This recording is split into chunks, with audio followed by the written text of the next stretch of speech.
안녕하세요. 형광펜 성경과 함께하는 성경 공부, 오늘은 누가복음 22장 2부 39절부터 볼게요. 예수께서 나아가 습관을 쫓아 감람산에 가시니 제자들도 쫓았습니다. 그곳에 이르러 저에게 이르시되 시험에 들지 않기를 기도하라. 저희를 떠나서 돌 던진 만큼 가서 무릎을 꿇고 기도하여 가라사대 아버지여, 만일 아버지의 뜻이거든 이 잔을 내게서 옮기시옵소서. 그러나 내 원대로 마시고 아버지의 뜻대로 되기를 원하나이다. 아버지의 원하는 것은 예수님이 십자가 지시고 우리를 모든 사람들, 그러니까 하나님께서 구원하시기로 작정한 자들, 그들을 위해서 죽는 것이 아버지의 뜻인 걸 정확하게 알고 있어요. 하지만 예수님이 지금 육체를 입고 계시고 참 인간도 되셨기 때문에 참 하나님, 참 인간이십니다. 그래서 이런 두려움이라든지 그런 게 있는 거죠. 얼마나 힘들었는지 그 기도 자체를 도와주려고 천사들이 하늘에서부터 와요. 예수께 나타나 힘을 돋더라. 지금까지 성경을 보면은 기도하는 중에 천사들이 나타나면은 응답을 해줬거든요. 누가복음 1장에서도 그랬었죠.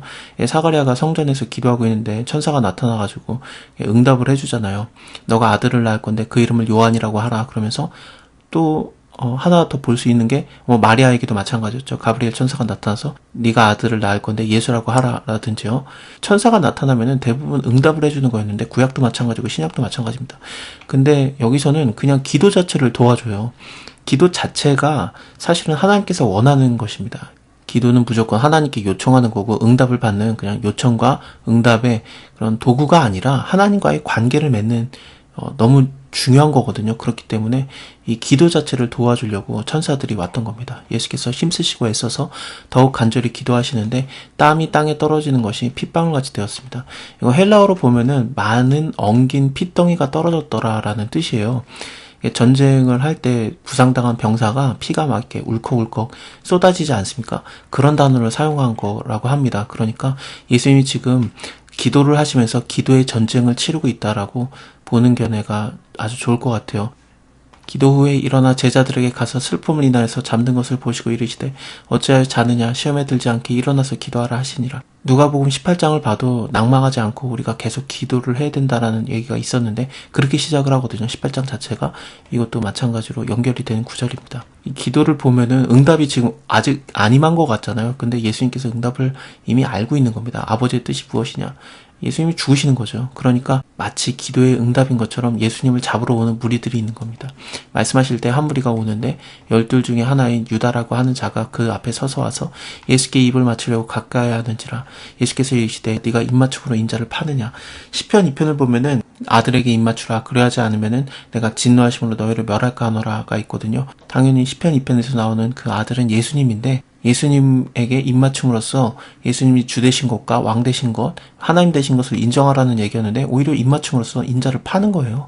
예수님의 좌우에 있는 사람들이 되는 일을 보고서 주여 우리가 검으로 치릴까 하고 그 중에 한 사람이 베드로입니다. 베드로가 대제사장 종 말고의 귀라고 알고 있죠. 우리는 다른 복음서를 보면은 이게 말고라고 정확하게 이름도 나오는데요. 그 종이를 쳐서 그 오른쪽 귀를 떨어뜨립니다. 예수님께서 그것을 참으라 하시면서 귀를 고쳐주십니다. 왜 이런 검으로 치는 일이 있었냐면은 바로 전에 어떤 일이 있었냐면 예수님께서 검이 없는 자는 겉옷을 팔아서 살자다 해서 그 제자들이 여짜오되 주여 보시옵소서 여기 검이 2개 있습니다. 예수님이 또 대답이 족하다라고 하셨거든요. 검을 준비해야 되는 이유가 지금을 위한 것인가 하고 그 대제사장의 종의 귀를 쳐서 떨어뜨렸던 겁니다. 이것까지 참으라 하시고 그 귀를 만져서 낫게 하시더라. 예수께서 그 잡으러 온 대제사장들과 성전의 군관들과 장로들에게 이르시되 너희가 강도를 잡는 것 같이 검과 몽치, 짧고 단단한 몽둥이를 말하거든요. 이런 것들을 가지고 나왔느냐. 내가 날마다 너희와 함께 성전에 있을 때에 내게 손을 대지 아니하였도다. 그러나 이제는 너희의 때요 어둠의 권세로다 하시더라. 예수를 잡아 끌고 대제사장의 집으로 들어갈새 베드로가 멀찍이 따라갔습니다. 요한복음을 보면은 요한도 따라갔고 이 대제사장의 집에 들어갈 수 있었던 이유는 요한이 대제사장하고 아는 사이였어요. 그래서 들어갈 수 있었고 베드로도 그 요한 덕에 좀 따라 들어가다가 불을 피우는 그곳까지만 들어갔던 겁니다. 요한은 더 깊게 들어갔기 때문에 실질적으로 어떤 얘기들이 오갔는지 무슨 일이 있었는지 예수님한테 어떤 상황이 있었는지를 정확하게 알 수 있었고 그것을 기록했고요. 베드로가 그 가운데 앉아있더니 한 비자가 여자 종이라고 보면 될 것 같습니다. 그 여자 종이 베드로의 불빛을 향하여 앉은 것을 보고 주목하여 가로되 이 사람도 그와 함께 있었느니라 하니 베드로가 부인하여 가로되 이 여자여 내가 저를 알지 못하노라 하더라. 조금 후에 다른 사람이 보고 가로되 너도 그 당이다 하거늘 베드로가 가로되 이 사람아 나는 아니다 하고 한 시쯤 있다가 또 한 사람이 장담하여 가로되 이는 갈릴리 사람이니 참으로 그와 함께 있었느니라.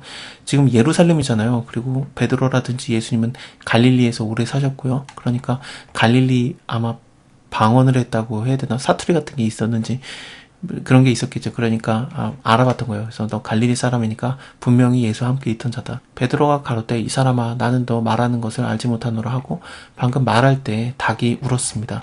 주께서 돌이켜서 베드로를 보시는 거예요. 베드로와 예수님이 얼마나 가까이 있었는지가 이렇게 그려지는 겁니다. 예수님이 돌이켜서 봤을 때 베드로가 보일 만큼의 그렇게 가까운 자리에 있었습니다. 베드로가 주의 말씀 곧 오늘 닭이 울기 전에 네가 3번 나를 부인하리라 하심이 생각나서 밖에 나가서 심히 통곡합니다. 통곡했다라는 거는 하나님께 잘못했다고 하고 회개했다라고 볼 수 있거든요. 예수님의 기도 덕분이에요. 내가 너를 위해서 기도하였다. 네가 다른 제자들도 굳게 서게 하라 그랬었는데 이렇게 예수님의 중보기도 덕분에 베드로가 다시 회개하고 하나님께로 돌아올 수 있었던 겁니다. 지키는 사람들이 예수를 희롱하고 때리며 그의 눈을 가리우고 물어가로되 선지자 노릇을 하라 너를 친 자가 누구냐 하고 이외에도 많은 말로 욕을 하였습니다. 오른뺨을 치거든 왼뺨을 돌려대고 원수를 사랑하고 원수를 위해서 기도하라라고 가르쳐 주셨는데 지금 예수님이 그것들을 다 행하시고 있는 겁니다. 십자가 지실 때도 저들이 하는 것을 그들이 알지 못합니다. 그들의 죄를 용서하시옵소서라고 하나님께 기도를 하거든요. 나리샘의 백성의 장로들 곧 대제사장들과 서기관들이 모여 예수를 그 공에 끌어들여 가로되 네가 그리스도여든 우리에게 말하라 대답하시되 내가 말할지라도 너희가 믿지 않을 것이고 내가 물어도 너희가 대답하지 아니할 것이다. 그러나 이제 후로는 인자가 하나님의 권능의 우편에 앉아 있으리라 하시니 다 가로되 그러면 네가 하나님의 아들이냐 대답하시되 너희 말과 같이 내가 그다. 저희가 가로되 어찌 더 증거를 요구하리요 우리가 친히 그 입에서 들어노라. 이게 신성모독죄로 거는 거거든요. 예수님은 하나님의 아들인데 그리고 또 이렇게 말해 주셨고요. 그 사단에게 시험을 받을 때도 사단이 예수님한테 와가지고 그러잖아요. 네가 하나님의 아들이거든 돌이 떡이 돼서 먹어봐라. 네가 하나님의 아들이거든 뛰어내려봐라. 그럼 천사가 너를 받쳐줄걸 보호할걸. 그런 식으로 말했었어요. 예수님은 자기가 한 번도 하나님의 아들이라는 것을 잊은 적이 없습니다. 누가복음에만 특히 나오는 건데요. 예수님의 어린 시절 얘기가 나오죠. 예수님이 성전에 오셨을 때 그 마리아랑 요셉이 예수님이 따라오고 있겠지라고 생각한 다음에 집으로 가고 있었잖아요. 근데 없었으니까 예수님이 없는 걸 알고서 다시 예루살렘에 돌아가 보지 않습니까? 근데 네가 왜 여기 있었느냐 우리가 너를 찾느라고 고생했다 그랬더니 예수님이 뭐라고 하셨냐면 내가 아버지의 집에 있어야 될 줄 알지 못하였나이까 라고 하거든요. 예수님은 자기가 하나님의 아들이라는 것을 잊은 적이 없습니다. 근데 그 정체성으로 계속해서 공격을 하는 거예요. 이것은 십자가까지 이어집니다. 네가 하나님의 아들이든 그리스도이든 네가 한번 너 스스로를 구원해라 라는 얘기로 이어질 겁니다.